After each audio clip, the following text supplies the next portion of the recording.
Aujourd'hui, dans notre série Terroir Gourmand, nous partons dans l'Aude, et plus précisément dans le Razès, à découvrir deux produits colorés, les fleurs comestibles et les fraises. Nous irons à la rencontre de Marie-Hélène qui fait pousser des fraises pleine terre comme on les aime, sucrées et juteuses. Nous irons à la rencontre de Christine qui cultive un produit que nous les cuisiniers nous adorons, les fleurs comestibles.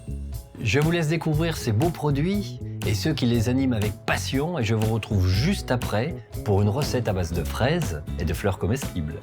A tout de suite.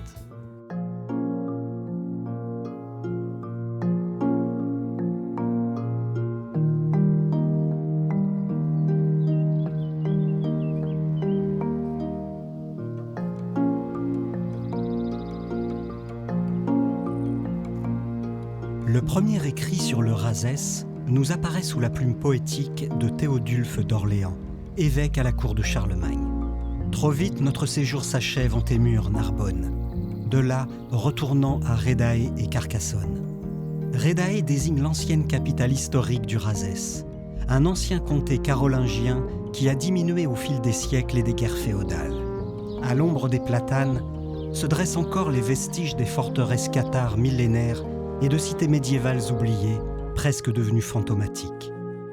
Cette terre de vignes et d'histoire, au climat sec mais régulièrement balayé par les vents, se situe aujourd'hui au sud-ouest de Carcassonne, dans le département de l'Aude, niché entre les Pyrénées et la Montagne Noire.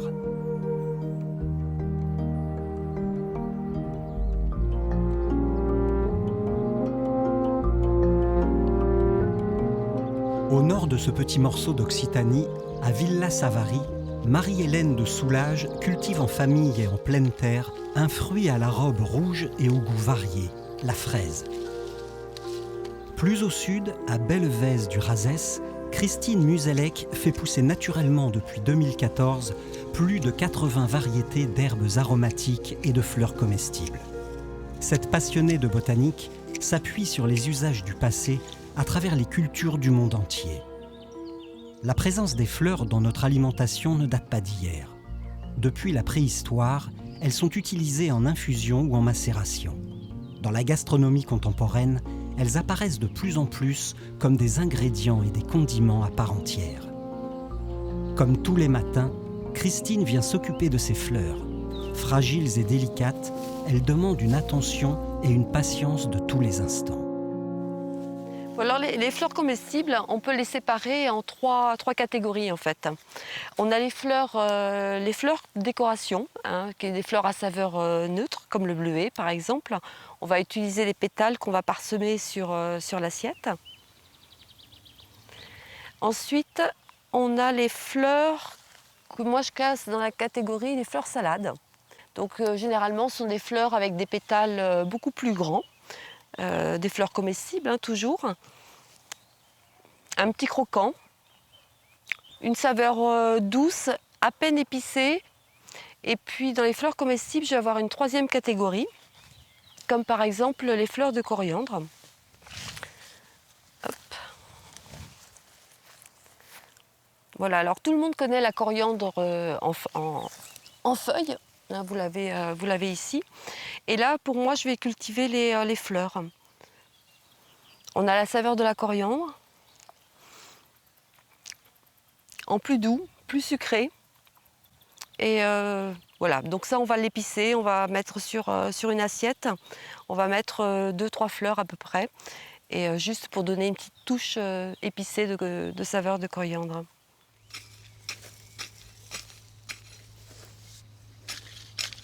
Alors au niveau de l'utilisation des fleurs, c'est vraiment d'une grande richesse. Il y a des richesses culinaires qu'on a complètement perdues. Au Moyen-Âge, par exemple, on utilisait beaucoup les fleurs, les épices, beaucoup de plantes locales qu'on cultivait exprès dans les jardins, mais aussi qu'on récoltait dans la nature. Dans cette démarche de retrouver des goûts et des usages perdus, Christine favorise les espèces locales comme la carotte sauvage, le fenouil ou encore l'hysope. Alors là, on est sur la fleur d'hysope. C'est une plante méditerranéenne, une plante de la garrigue. Une plante à saveur très parfumée, épicée, poivrée, qu'on utilisait autrefois avec le fromage de chèvre. Mais ce qui fait la richesse du jardin de Christine, c'est qu'elle a étoffé sa gamme de fleurs en puisant dans le monde entier.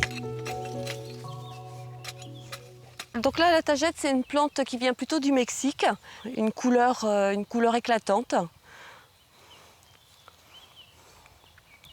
Et on retrouve cette saveur d'écorce d'agrumes. Elle est donc intéressante avec les poissons, par exemple. Oui, une fleur que j'aime beaucoup. Consommée aussi bien crue que cuite, ou encore en infusion, délivrant des arômes sucrés, amers, voire iodés en passant par l'acidulé, la palette des goûts et des utilisations des fleurs comestibles est multiple. Pauvres en calories et riches en vitamines et en sels minéraux, elles présentent qui plus est des apports nutritifs très intéressants. Sur l'exploitation familiale, Marie-Hélène de Soulages récolte un autre produit coloré et aux variétés nombreuses. La fraise Cléry est une fraise sucrée, parfumée, qui est relativement précoce, qui s'échelonne, la récolte s'échelonne du mois d'avril jusqu'au mois de juin-juillet. Originaire d'Italie, la Cléry est une variété récente. Sa production dans le sud de la France est très répandue, mais ne dure que peu de temps, contrairement à la charlotte. Alors là, nous sommes sur de la charlotte. Donc la charlotte est une fraise un petit peu tardive qui arrive à la fin du printemps. La charlotte est une fraise très parfumée qui est vraiment la fraise des bois. Donc nous avons choisi la charlotte car c'est une variété remontante et surtout c'est une très belle variété remontante. Une variété remontante est une variété qui va fleurir plusieurs fois dans l'année et ainsi échelonner la récolte sur 4 ou 5 mois. Alors on reconnaît les deux variétés d'abord à la couleur. La charlotte est d'un rouge bordeaux, la Cléry sera beaucoup plus claire. Voilà. Et ensuite, la charlotte a une petite forme de cœur, tandis que la Cléry est plus longue et plus allongée. Si la Cléry est plus sucrée, la charlotte est incontestablement la variété qui a le plus doux des parfums. Déjà, la récolte, elle est journalière. Tous les jours, il faut y passer parce que des fraises qui restent une journée de plus sur un pied peuvent être trop mûres. Et donc, nous récoltons de manière journalière. Et évidemment, nous faisons très attention au moment de la cueillette, de bien distinguer les fraises qui sont jolies, qui sont à vendre, et les fraises que nous allons garder pour faire de la confiture. C'est un travail minutieux. On regarde chaque fraise. Cette exploitation, au départ spécialisée en culture céréalière, appartient à la belle famille de Marie-Hélène depuis 4 générations. En 2002, le couple développe la production maraîchère et embauche du personnel. Il y a 4 ans, ils décident d'élargir leur gamme avec la fraise. Mais ce qui fait la spécificité de ces fraises, c'est leur mode de production en pleine terre, à même le sol. Cette méthode physique qui oblige les cueilleurs à se pencher se fait de plus en plus rare en France et notamment dans la région. La fraise va trouver dans le sol toutes les qualités nutritives de manière naturelle, alors que la fraise hors sol, évidemment, ce ne seront que des nutriments artificiels que nous allons lui donner. Voilà, donc on voulait retrouver les vrais goûts d'antan et la terre est la seule à pouvoir donner ces goûts-là. Maintenir la culture en pleine terre, c'est garantir le lien au terroir. Donner aux fruits une typicité, un goût plus authentique. Même si la production est faite sous serre non chauffée, là encore, la famille Soulages respecte le cycle naturel de ses fruits. Nous avons choisi la culture en serre, serre non chauffée évidemment, pour les protéger du vent, très présent dans le Razès, et puis également pour les protéger des intempéries. On ne peut pas forcément lutter énormément contre le froid, même si on peut pailler les plants. Bien que les jardins de Vessières n'aient aucune certification bio, ils utilisent les méthodes de l'agriculture biologique, sans fongicides et uniquement avec des engrais végétaux. Une fois de plus, faire le choix d'une production misant sur la qualité implique un travail supplémentaire. On fait ça au moins une fois par mois. Au moins.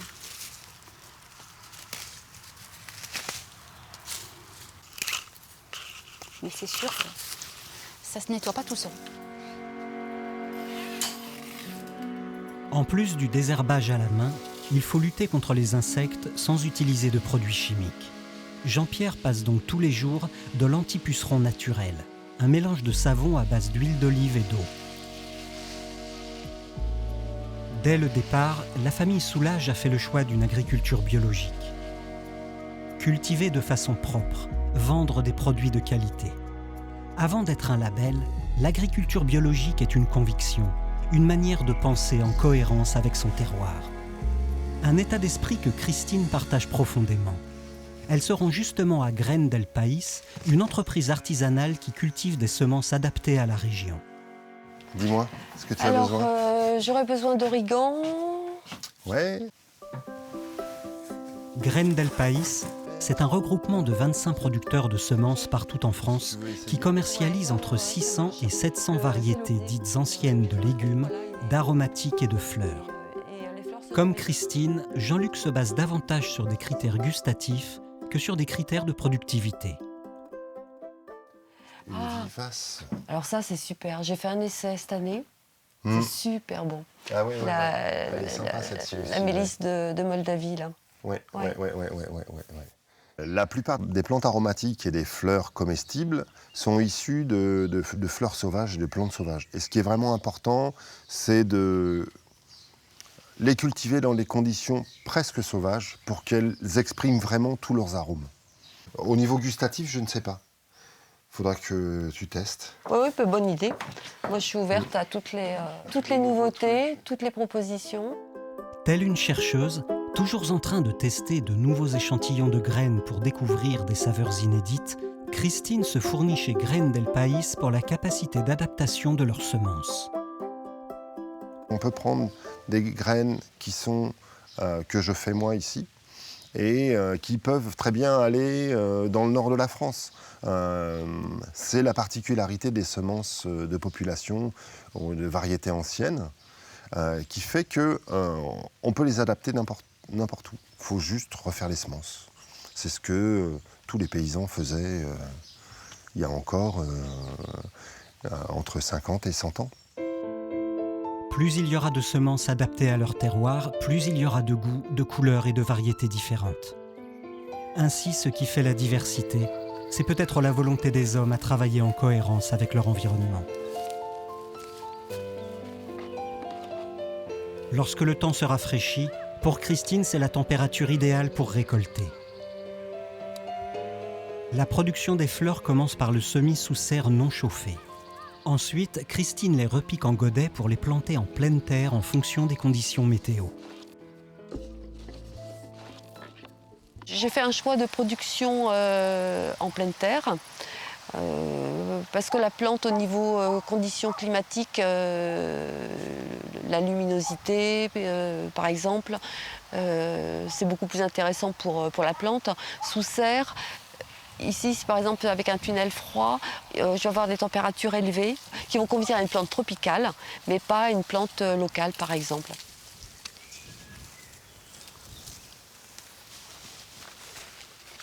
Quand on est en pleine terre, on a des saveurs qui sont plus développées. On a une plante un peu plus ferme, avec les épices qui ressortent plus au niveau des saveurs.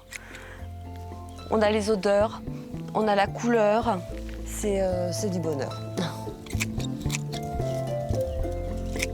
Conserver les saveurs tout en respectant la fleur. Pour que la croissance se passe au mieux, Christine a appris à être à l'écoute de ses plantes et à maîtriser l'eau avec un système d'irrigation artisanale. Au niveau du sol, il faut que la plante ait suffisamment à manger, donc du compost. Moi, j'utilise du compost naturel, du compost bio. J'utilise aussi de l'engrais bio qui est à base de fumier. mais il ne faut pas trop en mettre. Parce qu'une plante, s'il y a trop d'alimentation, elle va favoriser le feuillage. Et au niveau gustatif, c'est une plante qui aura moins de saveur. Donc en fait, c'est un dosage en fonction des plantes. Il faut surveiller aussi qu'elle soit en bonne santé. Et une plante en bonne santé, il va y avoir moins de parasites dessus, moins de champignons, donc moins de traitements.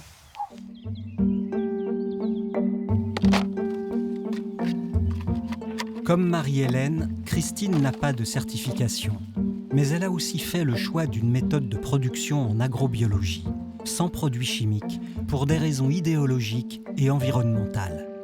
Belle, fragile mais éphémère, alors que les fleurs de Christine doivent être livrées au plus vite à ses clients restaurateurs, les fraises du jour des jardins de Vessières n'attendent pas non plus pour être vendues. Bonjour Nadine. Bonjour Christine, vous voulez chercher vos fraises? Voilà les 3 kilos que j'ai commandés, s'il vous plaît. Elles sont jolies. Elles sentent bon. Elles sentent très très bon. Très bien. Christine Ferrer achète ses fraises au jardin de Vessières pour en faire des tartes. Elle a monté son entreprise de biscuiterie et pâtisserie Les Trésors de Juliane dans le village de Mirval en 2014. Comme elle le dit elle-même, cette ancienne infirmière est devenue pâtissière pour prendre soin des gens autrement. Donc, je vais laver mes fraises. Et je les lave avec le pédoncule pour éviter que l'eau ne pénètre dans la fraise. Alors actuellement, là, j'ai pris de la cléry parce que c'est le moment, c'est la saison où la cléry donne le meilleur d'elle-même. Le fait qu'elle soit peu sucrée pour la tarte aux fraises, moi je trouve ça très intéressant parce que ça s'équilibre bien avec la crème que je mets dessous. Christine travaille uniquement avec des produits locaux et naturels. Elle fait tout maison. Sa démarche, mettre le moins d'ingrédients possible dans ses recettes pour miser sur les attraits et le caractère de la matière première. Ok, la crème, je vais la coucher sur mes tartes. Et alors, il y a une chose aussi avec les fraises en pleine terre, c'est qu'elles gardent tous leurs nutriments.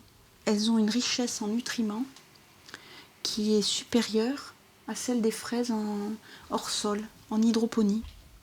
La terre, hein, elle apporte pour le vin, pour les raisins, elle apporte un cépage particulier qui est sur une terre du Razès ou sur une autre terre, n'aura pas le même parfum, ne développera pas les mêmes qualités. Avec les fraises aussi, il y a donc un effet de terroir. Et c'est pour cette raison que Christine aime travailler les fraises de Marie-Hélène. En fonction de la saison, elle sucre plus ou moins sa recette pour l'adapter aux variétés. Voilà, les trésors de Juliane. Bonjour Marie-Hélène. Bonjour Christine, comment allez-vous? Ça va, merci. Comme chaque semaine, Christine livre ses tartes au jardin de Vessières. Il y a 2 ans, alors qu'elle passait par la boutique, Marie-Hélène lui proposa de mettre en vente ses tartes et ses gâteaux.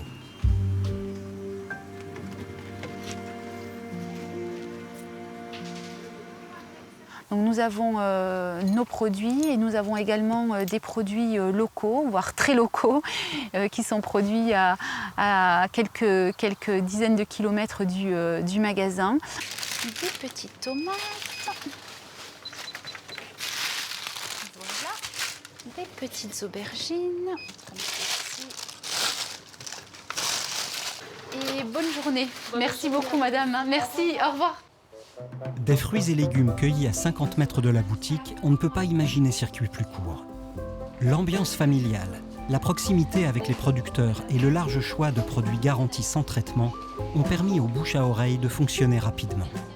Nous avons une clientèle très large, des personnes qui parcourent parfois 100-120 km pour venir acheter leurs légumes toutes les semaines, pour manger sainement. Ils voient les champs autour du magasin et la certification d'ailleurs pour eux n'a pas d'importance parce qu'ils voient comment on travaille, qu'on arrache les mauvaises herbes à la main, qu'on récolte à la main, que nous ne sommes pas du tout mécanisés. Et je crois qu'aujourd'hui, les gens recherchent vraiment le vrai produit. Marie-Hélène a réussi son pari. Cultiver des produits authentiques et les vendre à des prix abordables. Même si les maraîchers sont aujourd'hui de moins en moins nombreux à cultiver les fraises en pleine terre, préférant des systèmes de production plus faciles à mettre en place, les jardins de Vessières ne sont pas prêts à changer de cap. Christine se rend au château Belvèze, un domaine viticole familial où Guillaume et Isabelle Malafosse perpétuent la tradition du Malpère, un vin rare d'appellation d'origine contrôlée du Languedoc-Roussillon. Christine et Isabelle se rencontrent pour préparer les futures dégustations fleurs et vins qu'elles organisent depuis 1 an et demi pour des particuliers et restaurateurs locaux. Ce que je vous propose, c'est la feuille d'huile d'abord, parce qu'elle est douce en bouche. Donc j'ai pris les 2 variantes, des feuilles et les fleurs. Donc vous verrez, les fleurs sont un peu plus douces. Ouais. Tiens, regarde, c'est pour toi. Hop, merci. Ah oui. Ah, vous me croirez au restaurant Le Temps de Taux, hein. Super. Ça a un goût d'oursin. Non, d'huître, hein. Tu crois? Ah non, c'est iodé. Ah non, vraiment. C'est iodé. C'est super fin. Ouais. Déguster des fleurs, c'est pas forcément évident, hein, c'est les pâquerettes de notre enfance. Mais là, Christine nous propose des choses complètement différentes qu'on trouve sur des belles tables de la région ou dans la cuisine européenne ou asiatique en règle générale, pour ce qui est de tout ce qui est menthe ou des herbes encore plus étonnantes. Et ça permet d'exaucer les goûts de nos vins. Ou de faire découvrir encore d'autres saveurs auxquelles on ne s'attendait pas. Donc là, il y a la menthe chocolat. La menthe chocolat, peut-être sur le tradition. La plante fromage. Alors, on va essayer la plante fromage. Fromage. Normalement, on commence le fromage, c'est un dessert, c'est à la fin. Mais c'est pas grave. Ah ouais, c'est impressionnant, ça.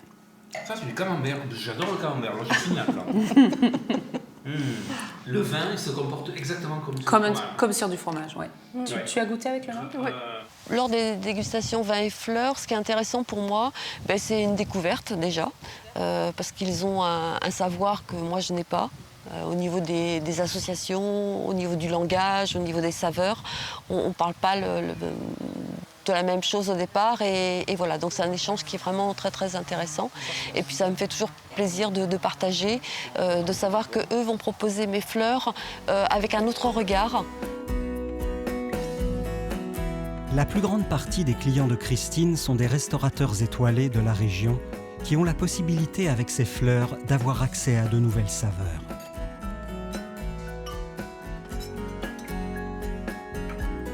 Christine et Marie-Hélène ont un objectif commun, vivre de leur production tout en valorisant la richesse de leur terroir. Une richesse qui perdure grâce à cet entêtement à maintenir des modes de production exigeants. Ainsi, à force de labeur, fraises et fleurs, derrière leur apparente simplicité, se transforment parfois en produits d'exception.